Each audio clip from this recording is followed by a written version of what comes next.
Hello and welcome back to Learning C. In this video, we're going to continue our journey in learning C programming.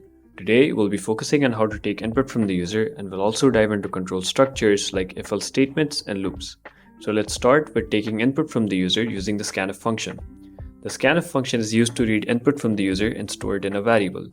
It's similar to the printf function that we learned in the last video, but instead of outputting data, it takes data as input. Here's what the syntax of scanf looks like. It's identical to that of printf, with the only extra thing being the ampersand next to the variable name. I'll explain the logic behind the symbol in a future video, but for now don't worry about the logic behind it. For example, if we want to read an integer from the user and store it in the variable age, we would use the following syntax. Here's an example of taking input from the user using scanf. In this code, we're using the scanf function to read an integer input from the user and store it in the variable age. The %d in the scanf function is a format specifier that tells the function to read an integer. Similarly, we can also use other format specifiers like %f for floating point numbers and %c for characters. Now, let's move on to control structures. Control structures allow us to change the flow of our program based on certain conditions.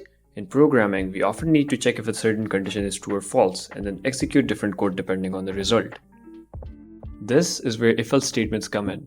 An if-else statement allows you to check a condition, and if it's true, execute a block of code, and if it's false, execute another block of code depending on the result.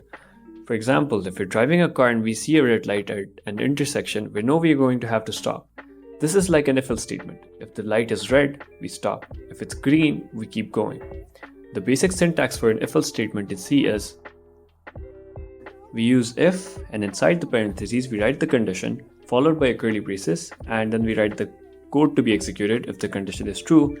We close the curly braces, write else, and start another curly braces, and then we write the code to be executed if the condition is false, and we close this curly braces as well. If we want to include another case, we use else if. The syntax looks somewhat like this. The only thing we're adding here is the else if with an extra condition. This is used when we have more than two outcomes. So let's say we have an outcome where we need to execute a certain code when the condition is true, or execute a certain code when the condition is false, and there's another condition as well where it can be neither true nor false. So in such scenarios, we always use else if statements as well. Now let's look at an example of this combined with scanf. In this code, we're first prompting the user to input age, and then we're using an if-else statement to check if the variable age is greater than or equal to 18. If it is, we print you're an adult.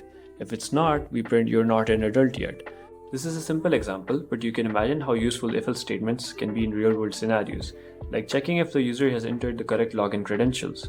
Similarly, if you're cooking something in the oven, you might set a timer for a certain amount of time and then check on the food periodically until it's done. This is like a loop. We repeat the process of checking the food until it's cooked to our liking.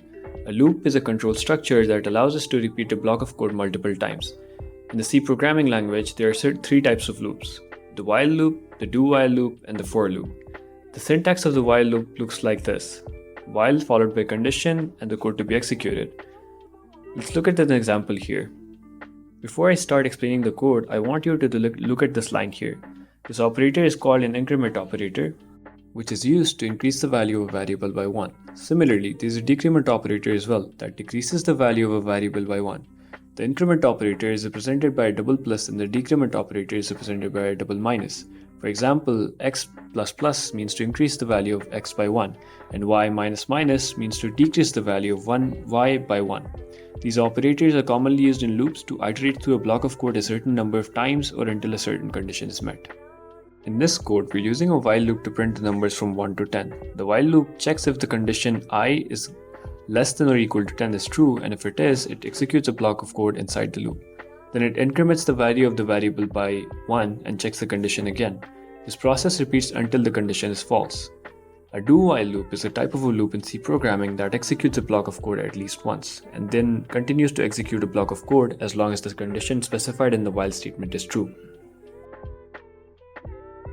Curly braces, the code to be executed, close the curly braces, while, enter the condition, and a semicolon. In this example, we're initializing a variable I to 0, and then we're using a do-while loop to print out the value of I and increment it by 1 until I is no longer less than 5. The difference between a do-while loop and a while loop is that a do-while loop will always execute the code inside the loop at least once, even if the condition is false from the beginning. On the other hand, a for loop is a type of loop that allows us to loop over a range of values. It consists of three parts: initialization, condition, increment, decrement. The initialization part is executed only once at the beginning of the loop. The condition part is checked before each iteration of the loop, and the increment decrement part is executed at the end of each iteration. Here's what the syntax of the for loop looks like. For, parentheses, initialization, followed by semicolon, followed by the condition, another semicolon. We either increment, decrement, close the parentheses, open the curly bracket, and we write the code that is to be executed. Let's look at an example here now. In this example, we're using a for loop to print out the value of I and increment it by 1 until I is no longer less than 5. The for keyword is followed by a set of parentheses which contains three expressions separated by semicolons.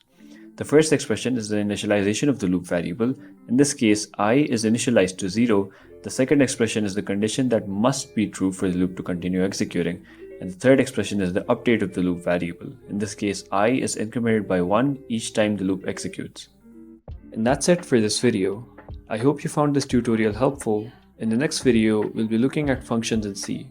Hopefully I'll see you then. Until then, happy coding.